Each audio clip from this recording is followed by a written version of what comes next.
बिस्मिल्लाहिर्रहमानिर्रहीम। इय्याका नअबुदु व इय्याका नस्तईन।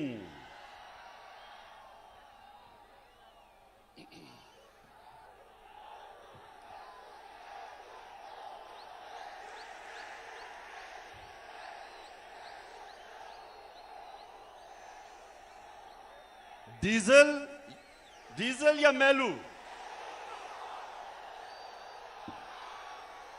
मेलू क्या है?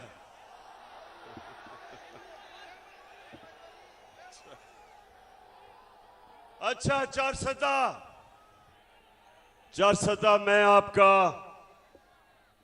इस शानदार इस्तकबाल का आप सबका दिल से शुक्रिया अदा करता हूं। बहुत बहुत शुक्रिया चारसदा। मेरे पास अब आधा घंटा है। मगरिब से पहले आधा घंटा है, उसके बाद आपने चले जाना है। तो मैं ये चाहता हूं कि मैं आज आपसे आधे घंटे में अपनी मुल्क का सूरत हाल रखूं और आप सबको तैयार करूं कि मेरी कौम ने जब मैं आपको कॉल दूंगा, चारसदा आपने मेरे साथ हकीकी आजादी के लिए निकलना है। तो सबसे पहले चारसदा, सबसे पहले मेरा ये ईमान है, मेरी सियासत नहीं, मेरा ईमान है कि वो कौम, मुसलमान कौम, जब तक ला इलाहा इल्लल्लाह का मतलब समझती नहीं और अपने दिल में ला इलाहा इल्लल्लाह को नहीं जानती, वो कौम हकीकी तौर पे आजाद नहीं हो सकती। जब तक वो जो अल्लाह से दावा करती है कि अल्लाह तेरे सिवा हम किसी के सामने नहीं झुकेंगे, ये दावा होता है आजादी का। और दूसरा कि जब तक एक कौम मेरे नबी सल्लल्लाहु अलैहि वसल्लम की सीरत पे नहीं चलती, उनकी सुन्नत पे नहीं चलती, वो ज़हनी तौर पे आजाद नहीं होती, उसका किरदार ठीक नहीं होता। जब तक वो सीरत नबी पे नहीं चलती, मेरे नबी की सुन्नत पे नहीं चलती, अंदरूनी तौर पे वो कौम आजाद नहीं होती। तो ये मेरा ईमान है कि हमने पाकिस्तानियों अपने आप को ला इलाहा इल्लल्लाह से आजाद करना है। किसी सुपर पावर की गुलामी नहीं करनी, किसी के खौफ से उनकी जंग में शिरकत नहीं करनी। जो पख्तूनख्वा ने सबसे ज्यादा कुर्बानी दी कि हमारा हुक्मरान खौफजदा होके हमें उसने अमरीकनों की जंग में शिरकत करवा के 80,000 पाकिस्तानियों की कुर्बानी दी, जिधर पख्तूनख्वा ने सबसे ज्यादा कुर्बानी दी। तो जो मैं आजादी की बात करता हूं,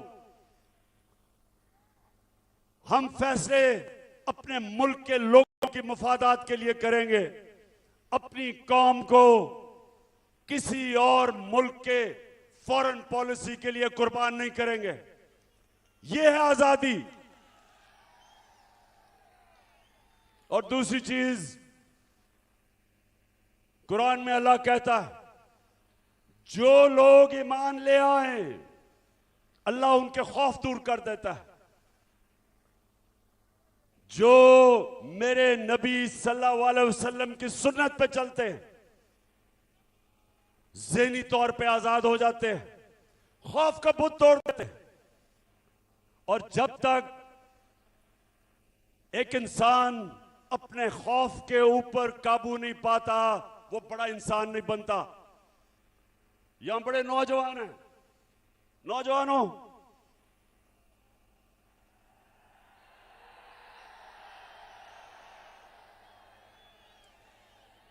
नौजवानों,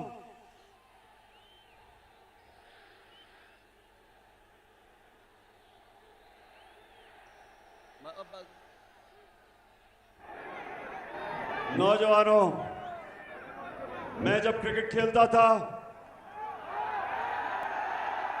जो आप खेलते होंगे, कभी ये याद रख लें, कभी कोई क्रिकेट की तारीख में बड़ा बैट्समैन नहीं बना जो तेज बॉलर से डरता था, और कभी कोई ऐसा बड़ा बॉलर नहीं आया जो मार खाने से डरता था बैट्समैन से, और कभी कोई बड़ा कप्तान नहीं आया जो हारने से डरता था। जो भी इंसान बड़ा इंसान बना है, अपने खौफ के ऊपर काबू पाता है। और मेरे नबी सल्लल्लाहु अलैहि वसल्लम ने मदीना की रियासत में वो लोग जिनकी हैसियत नहीं थी, उनको उन्होंने दुनिया की इमामत करवाई। उनके ये खौफ का बुत तोड़ा, पैसे का बुत तोड़ा, लालच का बुत तोड़ा, इंसानों को इकबाल का शाहीन बना दिया। तो ये सबसे पहले नौजवानों, मेरा पहला आज जो मैं आपके पास आया हूं, हमेशा ये मेरी बात याद रखना कि जब एक कौम उठती है, कौम का किरदार उठता है, कौम की परवाज उठती है, तो मुसलमान, जिस तरह अल्लामा इकबाल ने कहा, वो हमेशा वो उन उसूलों पे जाता है जो मदीना की रियासत पे मेरे नबी सल्लल्लाहु अलैहि वसल्लम ने जो उसूल बनाए थे। उन लोगों को उन्होंने, जिनको कोई पूछता नहीं था, उन्होंने दुनिया की इमामत की, और ये तारीख का हिस्सा है। तो मैं भी अपने पाकिस्तानियों, आपके पास जब ये बातें करता हूं तो इसलिए नहीं करता सियासत चमकाने के लिए, या आप सब जानते हैं इन्होंने इस्लाम को बेचने की दुकानें बनाई हुई हैं।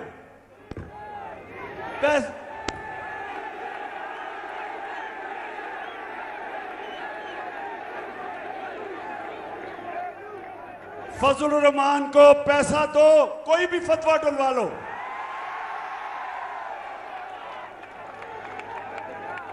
तो सबसे पहले ये जो मैं आपको हकीकी आज़ादी की बात करता हूं, इंशाअल्लाह इसी तरह हमारी कौम एक अजीम कौम बनेगी। दूसरी बात कि ये जो इंपोर्टेड हुकूमत एक साजिश के तहत इस कौम पे मुसल्लत की गई, दो मुकासद थे जो लेके आए, जिन्होंने अंदरूनी साजिश की और जो बाहर से अमेरिकी की साजिश हुई। दो मकासद थे। वो ये चाहते थे अमेरिका कि यहां ऐसे हुक्मरान आए जो जब उनको हुक्म करें तो उनको जूते पॉलिश करें।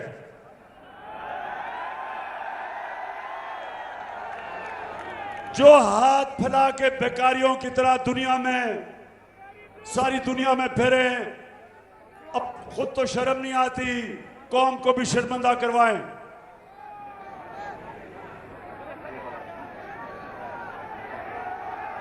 मैं जरा चार सदा ये जरा आप स्क्रीन के ऊपर ये जरा देखें कि क्या ऐसा लीडर आ सकता है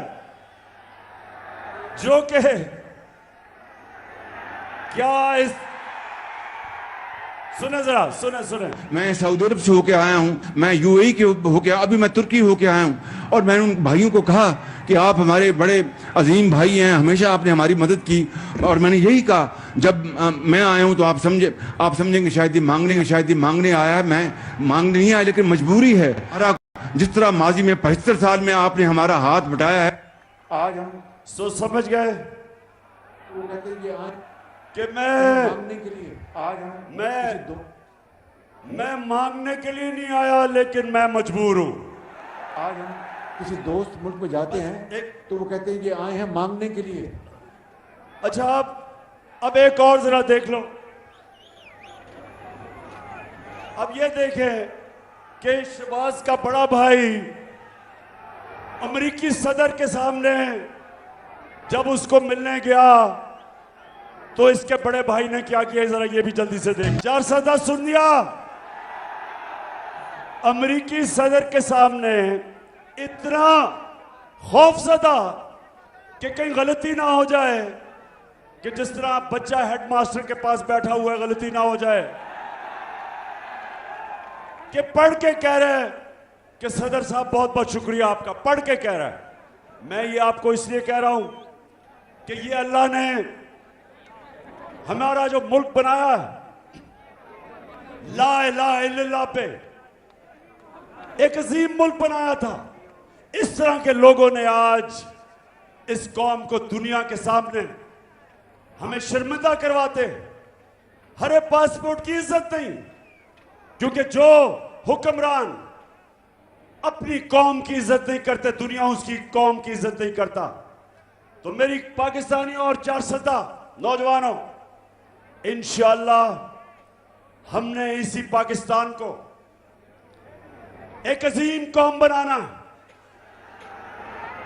और इसी कौम को, यही पाकिस्तानियों को इंशाअल्लाह एक वो कौम बनाना है कि जब यहां 410 के नौजवान दुनिया में कहीं बाहर, कहीं भी बाहर जाएंगे, लोग उनको देख के कहेंगे कि ये पाकिस्तानी आ रहा है, ये है पाकिस्तानी। जिस तरह एक दफा जब पहली दफा मुसलमान ताजर गए इंडोनेशिया और मलेशिया, कोई मुसलमान फौज नहीं गई थी। मुसलमान ताजरों के किरदार को देख के, वो सादिक और अमीन थे, उनके किरदार को देख के इंडोनेशिया और मलेशिया के लोग मुसलमान हुए। वो इंशाल्लाह एक दिन आएगा कि मेरा जब पाकिस्तानी दुनिया में जाएगा, लोग कहेंगे ये देखे, ये है मुसलमान, ये है उम्मत नबी सल्लल्लाहु अलैहि वसल्लम की। जब से ये हुकूमत आई है, 410 जरा गौर से सुने। मैं बाद में ये पहली दफा मैंने मेलू सुना है, बाद में। अच्छा जी, 410 जब ये हुकूमत आई, ये जरा आपने गौर से सुनना है। बाशऊर नौजवानों, यहां गौर से अब मेरी बात सुनो। इस हुकूमत ने कहा कि हमारे सारी मुश्किलात इसलिए हैं कि ये इमरान खान बारूदी सुरंगें छोड़ के चला गया है, मुल्क का दिवालिया निकाल के चला गया। ये जरा आप सुन लें। अब आप अपने मोबाइल फोन के ऊपर चेक कर सकते हैं कि मैं जो कह रहा हूं वो ठीक है या गलत है। अब तो बहुत आसान है, आपके मोबाइल फोन के ऊपर आप ये सारा चेक कर सकते हैं कि जो मैं आपको अभी बताने लगा वो ठीक है या नहीं। जब हमें हुकूमत मिली 2018 में, ये गौर से सुनना है नौजवानों, मेरा काम है आपको तरबियत करना। जब हमें हुकूमत मिली, पाकिस्तान का जो खसारा था, बैरूनी खसारा, 20 अरब डॉलर, पाकिस्तान की तारीख का सबसे बड़ा खसारा। और खसारे को जो आमदनी थी, जो खसारे को खत्म करना था, एक्सपोर्ट्स पाकिस्तान की 2018 में, याद रखिए, मोबाइल पे चेक करें, 24 अरब डॉलर। और जो बाहर से हमें पैसा आता था बैरून मुल्क पाकिस्तानियों को, वो 19 अरब डॉलर था। 24 अरब डॉलर एक्सपोर्ट, 19 अरब डॉलर बैरून मुल्क पाकिस्तानियों का पैसा, और खसारा 20 अरब डॉलर था। जब हम 9 अप्रैल को हुकूमत छोड़ के गए तो पाकिस्तान का खसारा 16 अरब डॉलर था, बैरूनी खसारा 16 अरब डॉलर का खसारा, और आमदनी हमारी बैरून मुल्क पाकिस्तान की जो रेमिटेंसेस थी वो 19 अरब डॉलर से गई 31 अरब डॉलर, 12 अरब डॉलर बढ़ गई, और एक्सपोर्ट्स 24 अरब डॉलर से 32 अरब डॉलर पे गई। रिकॉर्ड एक्सपोर्ट्स की हमने। इसका मतलब कि जब ये छोड़ के गए थे हमारा खसारा भी बढ़ा, हमारी आमदनी भी कम, और जो हमारे रिजर्व्स थे जो आपके रुपए को गिरने से रोकते हैं, हमारे रिजर्व्स जब ये छोड़ के गए थे 9 अरब डॉलर थे। हम जब छोड़ के गए थे, छोड़ के नहीं, जब हम वोट ऑफ नो कॉन्फिडेंस जब इन्होंने दर्ज करवाया तो 16 अरब डॉलर के रिजर्व्स थे। ये छोड़ के गए 9 अरब, हम 16 अरब के छोड़ के गए। यानी कि हम बेहतर माइशत छोड़ के गए, उसके बावजूद कि 2 साल सारी दुनिया में कोरोना की वबा थी, सारी दुनिया में जिसने तबाही मचाई, उसके बावजूद हमारी रिकॉर्ड एक्सपोर्ट्स, हमारी रिकॉर्ड रेमिटेंस, सबसे ज्यादा पाकिस्तान तारीख का हमने टैक्स का पैसा इकट्ठा किया, 6100 अरब रुपया रिकॉर्ड टैक्स कलेक्शन। 4 फसलें पाकिस्तान की पिछले हमारे 2 सालों में रिकॉर्ड 4 फसलों की पैदावार हुई। और सुने जरा, 4 सदा समझ रहे हो मैं क्या कह रहा हूं? हम वो पाकिस्तान छोड़ के गए साजिश के साजिश से। इन्होंने जब हमारी हुकूमत गिराई तो 17 साल के बाद पाकिस्तान की जो माइशत थी, जो हमारी दौलत में इजाफा था, जो इकोनॉमिक ग्रोथ थी, वो 17 सालों के अंदर सबसे बेहतरीन परफॉर्मेंस हमारी आखिरी 2 साल गवर्नमेंट की थी। तब इन्होंने साजिश करके हमारी हुकूमत गिराई, और जब से इन्होंने हुकूमत गिराई है इन्होंने ये कहा कि जनाब बड़ी महंगाई कर दी। वो बिलावल कांपे टांगने वाली ने मार्च कर दी, फजलुर रहमान ने 2 धरने दे दिए महंगाई पे।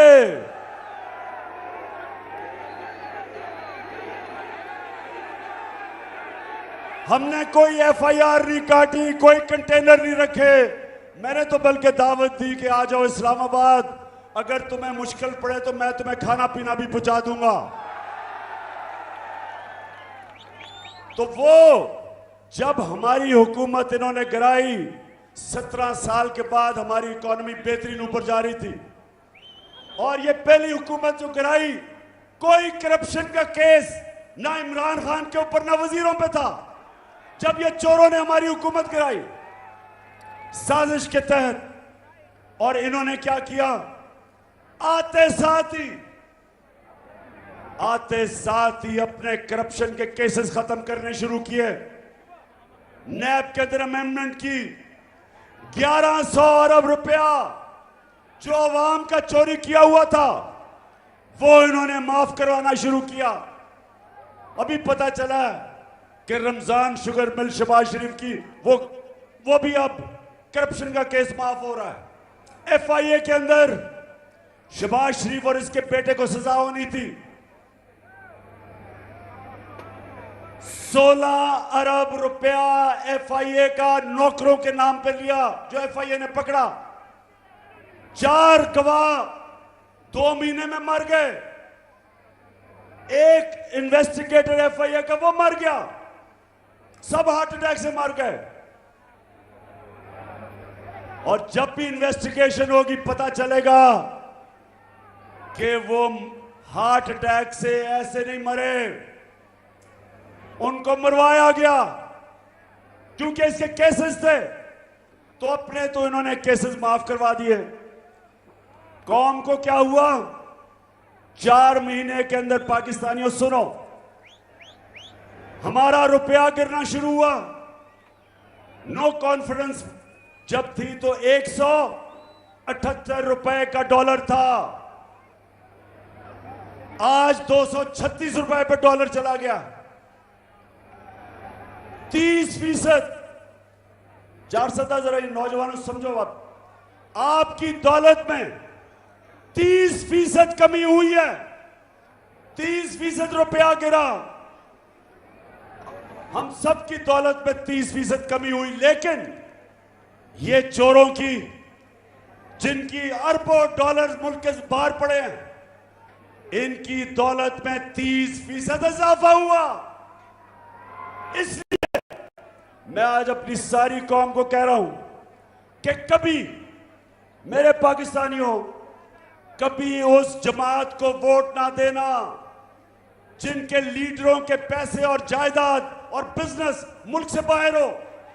कभी उनको वोट ना दो, क्योंकि आज आपकी दौलत में कमी, रुपया गिर रहा है, 30% रुपया कम हुआ है, और इनका जो बाहर पड़ा हुआ पैसा है उसमें 30% इजाफा हुआ है।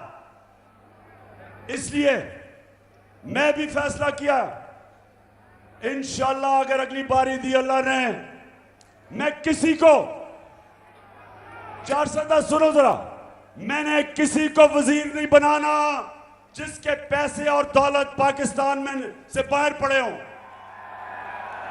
जब तक एक सियासतदान के पैसे और दौलत मुल्क में नहीं पड़े, इसका मतलब वो पूरी तरह मुल्क से वफादार नहीं है। वो ये डर रहा है या तो चोरी का पैसा बाहर है, और या वो डर रहा है कि अगर मुल्क नीचे गया तो मेरा पैसा बाहर है, मैं बच जाऊंगा। मैं ये चाहता हूं कि जो भी अब क़यादत में आए, उसका पैसा जीना मरना पाकिस्तान में हो, ताकि वो मुल्क के साथ ही नीचे जाए, वो लड़े अपने मुल्क के। सदा वक्त कम है, अब जरा सुने इन्होंने क्या किया जब से आए। हम जब सुने 400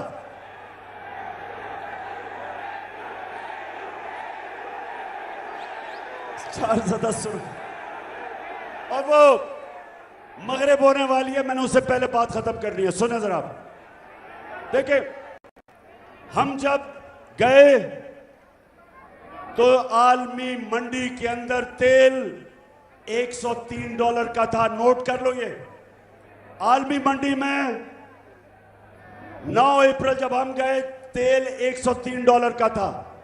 आज आलमी मंडी में तेल $93 का है, $10 कम हो गया।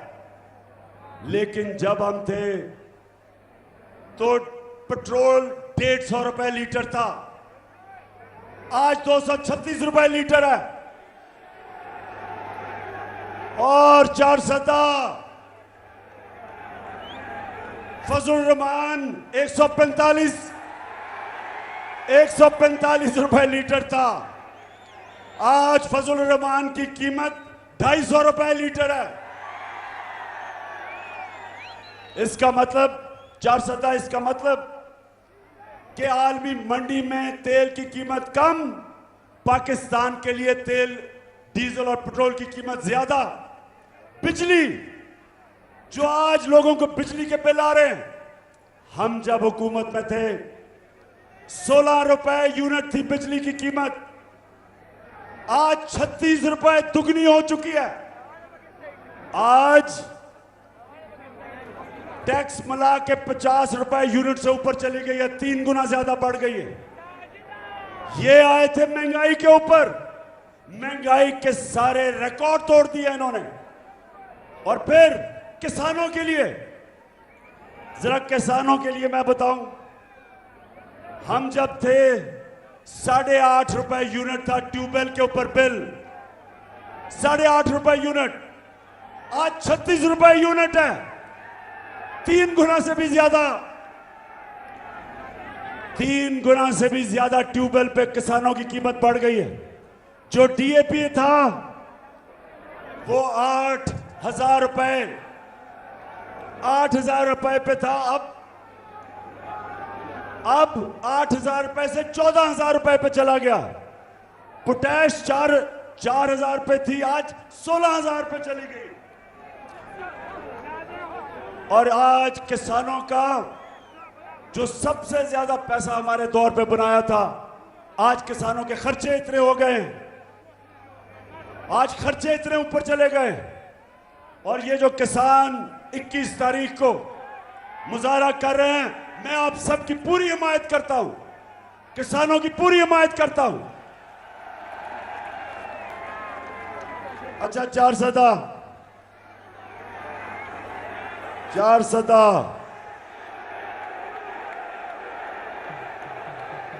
मैला या डीजल, क्या बात कर रहे हो? अच्छा, 400 5 मिनट रह गए, सुने आप। हमने अपने मुल्क में गौर से जरा सुन लें, ये जो हुकूमत जिस तरफ जा रही है, IMF क्या कह रहा है, वर्ल्ड बैंक क्या कह रहा है, वो कह रहे हैं कि यह हुकूमत माइशत नहीं संभाल सकती। एक तरफ महंगाई इस्बान पे और दूसरी तरफ हमारी सनत, हमारी इंडस्ट्री नीचे जा रही है, इंडस्ट्री बंद हो रही है, बेरोजगारी बढ़ रही है, किसानों की वैसे मुश्किलात है। IMF और वर्ल्ड बैंक कह रहा है, मैं नहीं कह रहा, वो कह रहे हैं कि पाकिस्तान श्रीलंका की तरह जा रहा है या मुल्क में इंतशार होने वाला है। और इसलिए मैं आज पैगाम देना चाहता हूं इनको, इस इंपोर्टेड हुकूमत को, और जो भी इस इंपोर्टेड हुकूमत के पीछे खड़े हैं, सुन लें, पहले तो एक अच्छी भली हुकूमत जो 17 साल के बाद सबसे बेहतरीन परफॉर्मेंस दे रही थी, पहले तो साजिश के तहत उस हुकूमत को गिराया। जो जिम्मेदार हैं, ना ये कौम भूलेगी उनको और ना अल्लाह माफ करेगा। जो महंगाई में आज जो हमारी अवाम पिस रही है, आटा तकरीबन दुगना हो गया 5 महीने में। 50 किलो आटा जो होता था आज वो 100 रुपए से ऊपर कराची में चला गया। चावल दुगने हो गए हैं कीमत उनकी। जो आम आदमी के लिए सब्जियां 50% उनकी कीमत बढ़ गई। तो सारी कौम आज पूछ रही है, कौन है जिम्मेदार इसका? किसने इस कौम को गिराया? कौन नीचे लेके आया? किसने साजिश की? और मेरा पैगाम ये इंपोर्टेड हुकूमत को है कि आज अगर आप ये समझते हैं कि हम हरबे इस्तेमाल करेंगे, FIR काटेंगे, हमारे कारकुनों के खिलाफ FIR करेंगे, मीडिया का मुंह बंद करेंगे, चैनल्स के खिलाफ एक्शन लेंगे, अच्छे सहाफियों के खिलाफ उनके ऊपर जुल्म करेंगे ताकि मुल्क छोड़ के चले जाएं। मेरा आज इंपोर्टेड हुकूमत और जो लोग आपकी हिमायत कर रहे हैं, सबको पैगाम है, आप जो मर्जी कर लें, ये अब मैच आप नहीं जीत सकते।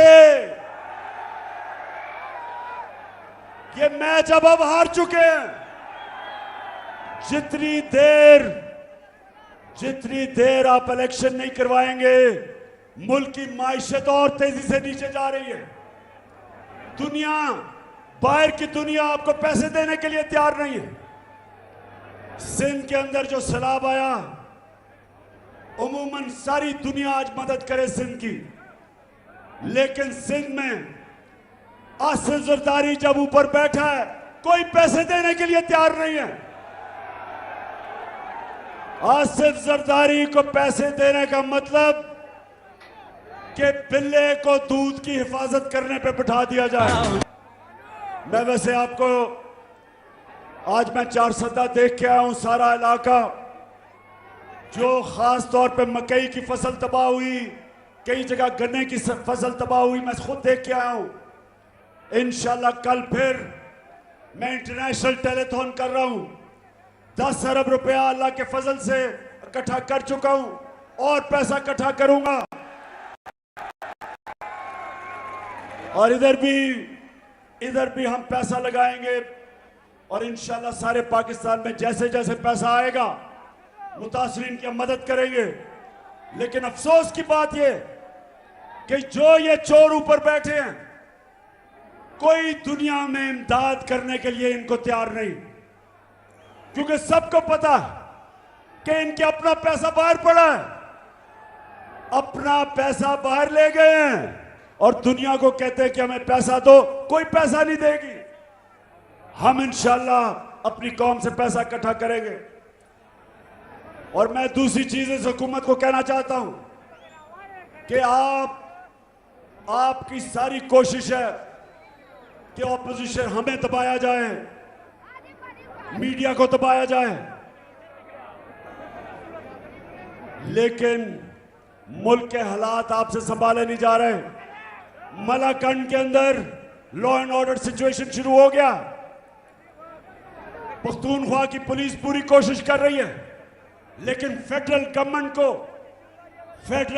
को अब सामने आना चाहिए और अपनी ड्यूटी पूरी करनी चाहिए, बजाय इसके कि सिर्फ कोशिश करें कि किसी तरह इमरान को दहशतगर्द बना दें या फलाना केस कर दें या जो भी केस कर दें।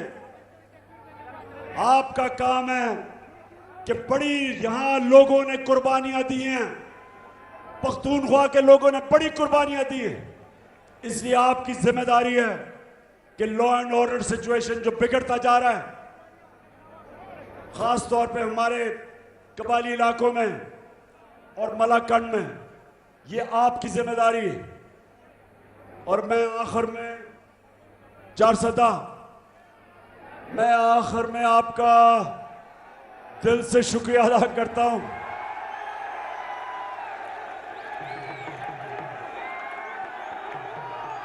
आपने सबने इंतजार करनी है, सबने इंतजार करनी है।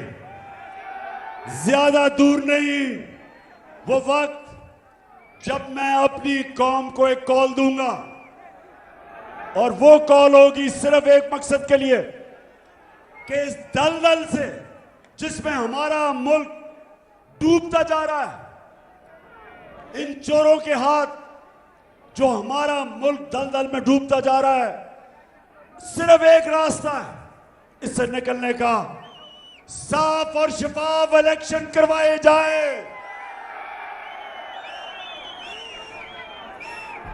और अगर ये कोई समझता है कि आज ये जो अवाम सारी है, पाकिस्तान की अवाम एक आवाज से कह रही है कि इंपोर्टेड हुकूमत नामंजूर, हम बाहर की साजिश के तहत इन चोरों को कभी कबूल नहीं करेंगे। एक आवाज से कौम कह रही है कि या एक पुरअमन इनकलाब को आने दो वोट के जरिए, जो हम पुरअमन जलसे करते हैं। हम एक पैगाम दे रहे हैं इन सबको कि वोट के जरिए तब्दीली आने दो, नहीं तो ये मुझे खौफ है। और वर्ल्ड बैंक भी ये कह रहा है, IMF भी ये कह रही है कि मुझे ये खौफ है कि जो अगर आपने पुरअमन इनकलाब का दरवाजा रोका तो वो इनकलाब आएगा यहां जो गेम सबके हाथ से निकल जाएगी, वो इनकलाब आएगा जो मुल्क को नुकसान पहुंचाएगा। और इसलिए अभी भी वक्त है और एक ही रास्ता है, एक ही रास्ता है साफ और शफाफ इलेक्शन का, और कोई दूसरा रास्ता नहीं है। और चार सदा आप वैसे इलेक्शन के लिए तैयार हो?